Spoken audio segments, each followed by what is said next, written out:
నమస్తే, నేను మీ కుప్ప పద్మిని. ఇన్నాళ్ళు మీ సపోర్ట్ ని నాకు అందిస్తూ, మీ ప్రేమని నాకు అందిస్తున్న ప్రతి ఒక్కరికి కృతజ్ఞతలు. ఇప్పుడు చూడబోతున్న ఈ వీడియో కూడా ఖచ్చితంగా మీకు ఉపయోగపడుతుంది. లైక్, షేర్ అండ్ సబ్స్క్రైబ్ చేసి మీ ఇష్టాన్ని అలాగే మీ సపోర్ట్ ని నాకు అందించండి. అలాగే ఈ వీడియో పట్ల మీ అభిప్రాయాన్ని కమెంట్ సెక్షన్ లో కమెంట్ చేసి నాకు తెలియజేయండి. నమస్తే. జీవితంలో రకరకాల సమస్యలతో బాధపడుతున్నారా? ముఖ్యంగా ఆర్థిక సమస్యలతో సతమతమవుతున్నారా? ఎన్నో పరిహారాలు చేసి అలసిపోయారా? మంచి మార్గం దొరకాలని కోరుకుంటున్నారా? అయితే రండి, విశ్వాన్ని ఎలా అడగాలో తెలుసుకుందాం. లా ఆఫ్ అట్రాక్షన్ క్లాసెస్ మీకోసం మన ఛానల్లో. వివరాల కొరకు సంప్రదించండి. నమస్తే, వెల్కమ్ టు అవర్ ఛానల్. నేను పద్మిని. ప్రస్తుతంతో పాటు ప్రముఖ ఆధ్యాత్మికవేత్త, ప్రముఖ న్యూమరాలజిస్ట్, లక్ష్మీ నరసింహస్వామి ఉపాసకురాలు శ్రీమతి స్రవంతి గారు మనతో పాటు ఉన్నారు. మాట్లాడదాం. నమస్తే అక్క. నమస్తే పద్మిని. అక్క, స్వామి వారికి, వెంకటేశ్వర స్వామికి రకరకాల సేవలు మనం చేస్తూనే ఉంటాం. రకరకాల తిరుమలలో అయితే చాలా అద్భుతంగా స్వామికి మంచి మంచి సేవలన్నీ చేస్తూ ఉంటారు. అక్కడ ఉన్న వాళ్ళు నిజంగా అదృష్టవంతులు. అయితే అన్ని సేవల్లోకెల్లా ఒక సేవను మాత్రం చాలా విశేషంగా చెప్తారు. గంధం అరగదీసి స్వామికి సమర్పించేది. అది తిరుమలలో అనుకోవచ్చు. అలాగే అప్పన్నకి, అంటే సింహాచల స్వామికి కూడా, నరసింహస్వామికి కూడా అరగదీసి పెట్టేటటువంటివి అది కూడా చెప్తూ ఉంటారు కదా. ఏమిటి ఈ గంధం అరగదీసి పెట్టేటటువంటి దీనికి ఎందుకంత వైశిష్ట్యం ఉంది? అలాగే మనం కూడా ప్రతినిత్యం దేవుడికి సమర్పించేటప్పుడు ఈ డబ్బాల్లో గంధం కాకుండా అరగదీయటం అనేది పెట్టుకోవాలా, ఎందుకు పెట్టుకోవాలనేది ఒకసారి తెలుసుకోవాలనుకుంటున్నాక. తప్పకుండా చెప్తాను పద్మిని.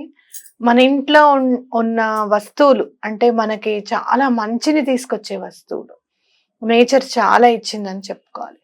మీరు చూస్తే కనుక మన ఇంట్లో ఉండవలసిన వస్తువులు తిరగలి, అలాగే రోకలి, ఇవన్నీ చాలా ఇంపార్టెంట్. నీకు చెప్పాను ఒకసారి, మనం చెప్దాం పద్మిని ఏమి ఉండాలి అని చెప్పి చెప్దామని. అంటే ప్రత్యేకించి వంటింట్లోనా, దేవుడి గదిలోనా? దేవుడి గదిలో చిన్న చిన్న పెట్టుకోవడం మంచిదే. లేదు, లివింగ్ రూమ్ లో పెట్టుకోవడం కూడా మంచిది. నెక్స్ట్ ఎపిసోడ్ లో చెప్తాం తిరగల గురించి. తప్పకుండా చెప్తా. అయితే గంధాన్ని మాత్రం మీరు చూస్తే గనక చక్కగా చెక్క రూపంలోనే మనకి దొరుకుతుంది ఒకటి. అలాగే గంధపు సానబెట్టే రాయి ఖచ్చితంగా ఇంట్లో ఉండాలి. పూర్వము పెళ్లి చేసేటప్పుడు ఒక గంధపు చెక్క, అలాగే ఆ సానబెట్టే రాయిని ఇచ్చి పంపించేవారట సారలో. మా బాపమ్మకి, అంటే మేము బాప అంటాం కానీ మా నాన్నగారు వాళ్ళ అమ్మని బామ్మ అనమాట, ఇంత పెద్ద చెక్క పెద్ద రాయి ఇచ్చి పంపించారట. నేను చాలా పెద్దగా అయినప్పటికీ ఆ చెక్క ఇంత ఉంది, ఇంకా అంత పెద్ద చెక్క ఇచ్చారనమాట.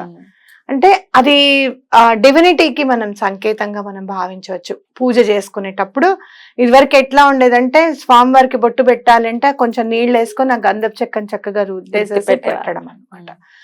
తప్పకుండా అందరూ కూడా గంధపు చెక్క, అలాగే ఆ గంధాన్ని అరగదీసేదాన్ని తప్పకుండా తీసుకొని రండి. ఎటువంటి పరిస్థితుల్లోనూ ఇంట్లో ఉండాలి. అది మీరు ఎలా యూజ్ చేస్తారు, ఎప్పుడు యూజ్ చేస్తారు అనేది మీ ఇష్టం. అయితే మీకు చాలా సింపుల్ వే ఒకటి చెప్తాను. ఏదైనా గురువుకి సమర్పించింది గురువుకి సమర్పిస్తే గనక భగవంతుడికి సమర్పించినట్టే. అలాగే మీరు వెంకటేశ్వర స్వామి కలియుగ దైవం కాబట్టి ఆయన పాదాల చెంత కొంచెం సమర్పిస్తే అంతా కూడా అందరికి సమర్పించినట్టుగానే మనం భావించవచ్చు. సో అంత కొంచెం తీసుకుని స్వామి దగ్గర పెట్టేస్తే పెట్టాలి. మ్యాటర్ ఆఫ్ 1-2 minutes లో అయిపోతుంది. ఒక రెండు ఇలా నీళ్లు ఇలా పెట్టుకోండి, మంచి నీళ్లు ఇలా వేళ్లతో ఇలా ముంచేసి దాని మీద వేసి, మళ్ళీ ఈ వేలు అస్సలు యూజ్ చేయకూడదు, చూపుడు వేలు ఉండకూడదు. ఇలా నీళ్లు తీసి దాని మీద ఇలా వేసి ఆ గంధాన్ని ఇట్లా అరగదీసిన తర్వాత మీరు ఫస్ట్ ఏం చేయాలంటే ఒక చిన్న ఇట్లా కప్ లాంటిది పెట్టుకోండి దేవుడి దగ్గరది. అది మళ్ళీ మీరు వెండిది పెట్టుకోండి, లేదు అంటే గనక ఇత్తడిది పెట్టుకోండి, స్టీల్ది ఉండకూడదు. మళ్ళీ ఇలా తీసి ముందు గిన్నెలోకి తీయాలి ఖచ్చితంగా. అందరు చాలా మంది ఏం చేసేస్తారనంటే గంధాన్ని అరగదీసిన తర్వాత దాని నుంచే తీసి పెట్టుకోవడము, లేకపోతే దాని నుంచే తీసి స్వామికి పెట్టడమో చేస్తారు. అదా చేయకూడదు, అస్సలు కరెక్ట్ పద్ధతి కాదు. అది చేయకూడదు. ఎందుకు చేయకూడదు అనేది నేను నెగటివ్ మాట్లాడను కాబట్టి నేను చెప్పను. అది చేయకూడదు అనేది గుర్తు పెట్టుకోండి. చిన్న ప్లేట్ లో అయినా పెట్టేసుకోవాలి. ఇలా తీసేసుకున్న తర్వాత మీరు చేయి కడుక్కోవాలి. ముందు ఫస్ట్ చేయి కడుక్కొని తుడుచుకొని ఆ సానబెట్టిన రాయిని ఒకసారి క్లీన్ చేసేసేయండి. ఇవన్నీ ఎంత 2 నిమిషాల్లో ఎలా అయిపోతాయి, మీరు ఈజీ మెథడ్ అన్నారు కదా అని మనం అనుకోవద్దు. ఏం చేయాలి అని అంటే, ఒక చిన్న దాంట్లో ఒక గ్లాస్లో మంచినీళ్ళు పెట్టుకొని ఒక చిన్న టబ్బు కడగడానికి నీళ్లు దాంట్లోనే పెట్టుకున్నారనుకో, ఇలా తీసి మనం ముందు అరగదీసేస్తాము. అరగదీసి దానికి వచ్చిన గంధం అంతా దీంట్లోకి మార్చేసేసుకొని చేయి కడిగే ముందే ఆ సన్నపు రాయి ఉంటుంది కదా టబ్ లో వేసేసేయండి, గిన్నెలో వేసేసి దాంతోనే చేయి కడిగేసుకోండి. ఆ తర్వాత ఇలా రాయిని తీసేసి కొంచెం మీరు నుంచో పెట్టేస్తే ఆ నీళ్ళన్నీ వెళ్ళిపోతాయి. అయిపోయింది కదా పని, అన్ని కంప్లీట్ అయిపోయి పని సులువు. అప్పుడు ఆ గంధాన్ని తీసి మీరు ఎవరికైతే సమర్పించాలనుకుంటున్నారో వాళ్ళందరికీ చక్కగా పెట్టండి. పెట్టిన తర్వాత కూడా ఒక పువ్వుని అద్ది అక్కడ అందరికి గంధం సమర్పిస్తున్నాం అని చెప్పి ఆ పువ్వుని అక్కడ పెట్టుకున్నాక కొంచెం గంధం ఉంటుంది కదా అది మీరు ధరించండి. లేదు కొంతమంది ఇళ్లలో ఆడవాళ్ళు గంధం ధరించాలి అని అంటే ఫీల్ అవుతారు.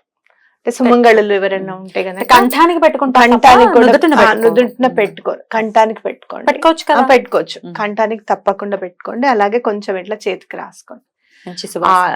ఆర్థిక ఇబ్బందులు ఎంత తొందరగా తీరిపోతాయి అంటే 3 months చేయండి ఇదంతా కంటిన్యూస్ గా.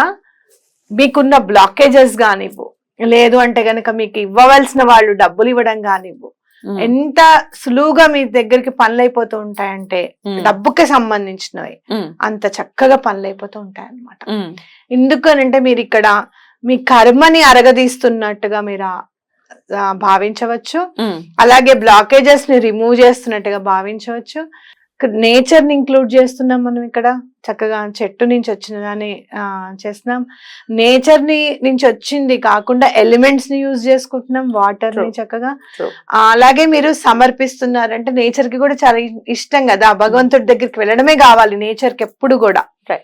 బాధపడుతుందిట పువ్వు ఏదన్నా చెట్టు కుండిపోతే మనం అనుకుంటాం మందార పువ్వు ఉండని చెట్టుకి పాపం, ఒక్క పువ్వు అన్నా ఉండాలి చెట్టుకని అనుకుంటాం. కాదు, ఎప్పుడైతే భగవంతుడి పాదాల దగ్గరికి వెళ్తుందో అప్పుడు చాలా సంతోషపడుతుందట పువ్వు. కాబట్టి దాని జన్మకి సార్థకత. అయితే ఈ అరగదీయడంలో ఉన్నటువంటి ఆంతర్యం ఏమిటక్క, ఏమైనా ఉందా ఆంతర్యం? అరగదీయడం అని అంటే కర్మని పరిపక్వం చేసుకోవడం, మన ఎనర్జీని యూజ్ చేస్తున్నాం అక్కడ. అలాగే నేచర్ ని హెల్ప్ తీసుకుంటున్నాము, ఎక్కడో ఎంతో టైం ని ఇన్వెస్ట్ చేస్తున్నాము. అవునా, ఇవన్నీ ఎందుకు మన కోసం మనం చేస్తున్నాం. కర్మని రాశులు ఉంటాయి, పాపపు రాశులు ఉంటాయి. ఒక్కొక్కసారి ఏం చేయకుండా మనిషిని తిట్టేస్తూ ఉంటాం. లోపల ఒక్కొక్కసారి చిన్న విషయంగా చూడండి, ఎప్పుడన్నా ఒక చిన్న వస్తువు కనిపించలేదు, ఒక 100 రూపాయలు పర్సులో కనపడకపోతే ఇందాక పర్సు అక్కడ పెట్టాను, వాడు ఉన్నాడు, ఏమైనా తీసాడా ఏంటి అనుకుంటాం. మళ్ళీ ఎంత చక్కగా అనుకుంటామో, అయ్యో అనవసరంగా అనుకున్నానే, సారీ అని కూడా అనుకోము. ఒక్కొక్కసారి మనని మనం సమర్థించుకుంటాం, మేము కనపడలేదు అనుకున్నాం, ఏముంది దాంట్లో అని అనుకుంటాం. ఇలాంటివి ఎన్నో చేస్తూ ఉంటాం.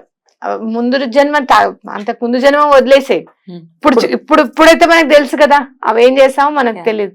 ఇవన్నీ కూడా కరిగిపోతాయి అన్నమాట. ఇవన్నీ కూడా మన బ్లాకేజెస్ కి కారణమే. బ్యూటిఫుల్ అక్క.